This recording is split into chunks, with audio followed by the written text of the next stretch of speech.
करवा चौथ की पूजा संपन्न होने के बाद पूजा सामग्री का क्या करना चाहिए एक महत्वपूर्ण चरण है ताकि आपकी पूजा पूरी मानी जाए।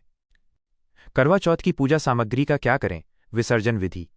पूजा समाप्त होने के बाद सामग्री को आदरपूर्वक विसर्जित करना चाहिए या उनका सही उपयोग करना चाहिए। 1. करवा। मिट्टी या पीतल का कलश। मिट्टी का करवा। धार्मिक मान्यताओं के अनुसार मिट्टी के करवे को अगली सुबह किसी साफ नदी, तालाब या जल स्रोत में विसर्जित करना चाहिए। विसर्जन करते समय करवा टूटना नहीं चाहिए। अगर विसर्जन संभव न हो तो आप इसे किसी पवित्र पेड़ जैसे पीपल या बरगद के नीचे भी रख सकती हैं या किसी साफ और उचित स्थान पर मिट्टी में दबा सकती हैं। पीतल या धातु का करवा। इसे धोकर साफ करके अगले साल की पूजा के लिए संभाल कर रख सकते हैं। करवे में भरे अनाज। करवे में भरे हुए गेहूं या चावल को चिड़ियों पक्षियों को खाने के लिए डाल देना शुभ माना जाता है। 2. बायना, बाया, वायन। बायना सास को दिया जाने वाला सामान जिसमें मिठाई, फल और श्रृंगार का सामान होता है। सास को उनके चरण छूकर आदरपूर्वक देना चाहिए। अगर सास न हो तो ये बायना ननद, बुआ सास या किसी अन्य वृद्ध सुहागिन महिला को दिया जा सकता है। कुछ जगहों पर इसे पंडिताइन या ब्राह्मणी को दान करना भी बहुत शुभ माना जाता है। 3. 16 श्रृंगार की सामग्री 16 श्रृंगार सामग्री।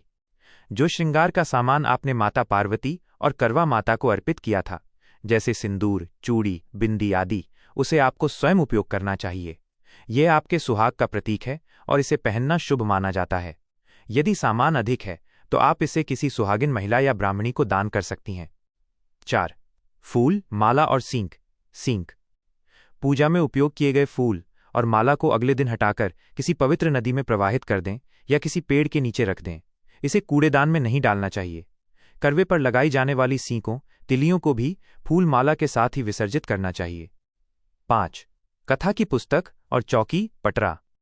करवा चौथ कथा की पुस्तक को साफ स्थान पर अपनी पूजा की किताबों के साथ संभाल कर रख दें। चौकी या पटरा जिस पर आपने पूजा की थी उसे अगले दिन व्रत खोलने के बाद साफ करके कपड़े को धोकर या बदलकर उचित स्थान पर रख दें। 6. भोग और मिठाई। पूजा में चढ़ाए गए भोग और मिठाई को परिवार के सभी सदस्यों में प्रसाद के रूप में बांट दें और स्वयं भी ग्रहण करें। पूजा की संपूर्णता के लिए क्या करें।